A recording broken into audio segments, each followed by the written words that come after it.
Sfida e myslimanit pas Ramazanit. Tashmë që muaji i begati Ramazanit mbaroi, myslimani përballet me një sfidë të vështirë, e cila është ruaj të gjithë atë që fitoi gjatë Ramazanit. Atmosfera e Ramazanit është favorizuese për të gjithë ata që synuan t'i afrohen Allahut me adhurime dhe punë të mira. Agjëruan të afërmit dhe të njohurit e tu, agjërove dhe ti. Falën taravit të tjerët, ju bashkove dhe ti. Shtruan iftare të tjerët, e bëre dhe ti. Dhanë sadakat të tjerët dhe ndihmuan të varfërit, edhe ti me aq mundësi sapate nuk u kurseve në këtë anë.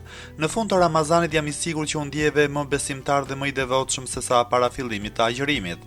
Nëse e vërtet ndihesh kështu, ti ke bërë një arritje shumë të madhe, ke korrur një fitore ndaj vetes tënde duke e kalitur atë me qëllimin e vetëm për të arritur kënaqësinë e Allahut të lartësuar. Me këtë që bëre, ti ngjan një artizani që me duart e tij realizoi një veshje shumë të bukur për veten, por tashmë ka ardhur koha që atë ta mbaj veshur deri për Ramazanin e ardhshëm.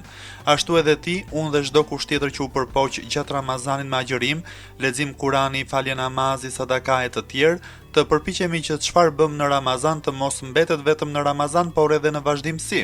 Pasi Zoti ynë është po Zoti ynë edhe pas Ramazanit. Falënderimet dhe madhërimet tona ndaj tij duhet të jenë të vazhdueshme pa ndërprerje, edhe pse jo me të njëjtin intensitet si në Ramazan, përndryshe do t'i përngjajmë asaj plakës që t'jeri një trikoleshi gjatë gjithë natës dhe sapo e përfundoi, e prishi trikon pa e veshur fare. Apo si shembulli i lopës e cila e mbush me qumësht kovën plot dhe pastaj fut shqelmin dhe e derdh atë. Ashtu edhe ne, nëse do të mjaftohemi vetëm me agjërimin e Ramazanit, vetëm me faljen e taravive dhe me përkujtimin e Allahut, vetëm një muaj në vit. Ne ndoshta nuk kemi mundësi të agjërojmë çdo ditë pas Ramazanit, por përderisa mundëm të agjëronim të plot muajin e Ramazanit, a nuk kemi mundësi të agjërojmë 1 apo 2 ditë në javë, apo më e pakta fare 1 ditë në muaj?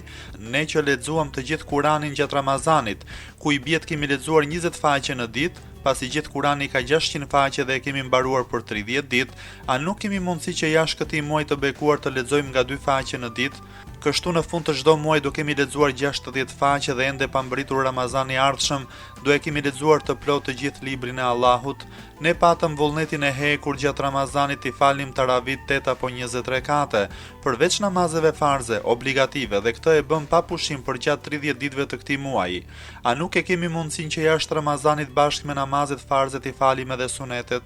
Gjatë Ramazanit nuk prituam asnjë natë që të zgjohemi në pjesën e fundit të saj për të ngrënë syfyr dhe prisnim derisa të vinte koha e namazit të sabahut dhe e falnim atë. Namazi i sabahut është një namaz që vazhdon edhe pas muajit të Ramazanit, kështu që duhet të mundohemi që ta falim në kohë edhe gjatë muajve të tjerë. Le t'i përgjigjemi vargut të ezanit që thotë namazi është më i mirë se gjumi. Edhe pse me më pak orë gjumë në Ramazan nuk na gjeti gjë, ja ku jemi prap. Pasi ai nuk vjen për ta dëmtuar njeriun, përkundrazi për të qenë në dobi të tij. Ramazani erdhi për të na disiplinuar dhe për të na nxitur drejt mirësive.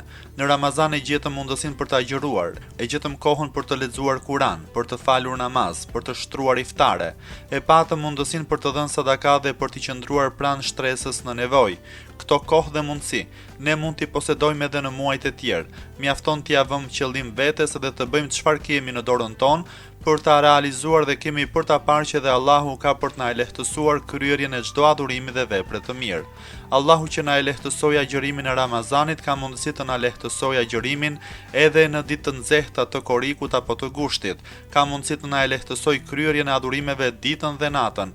Ka mundësi të na e shtojë riskun dhe të ardhurat tona në mënyrë që prej tyre të japim lëmosh dhe të mbështesim nevojtarët. Nuk na ka hije të fshihemi pas arsyetimeve dhe justifikimeve të pabaza. Nuk po them që është e lehtë, por gjithashtu nuk them që është e pamundur. Sfida është e madhe tani, pasi jemi në një luftë të pandashme me shejtanin dhe me të keqen që vepron brenda nesh. Mjafton të mos i bindemi cytjeve dhe urdhrave të tyre, mjafton të mos bijem peng i prangave të tyre.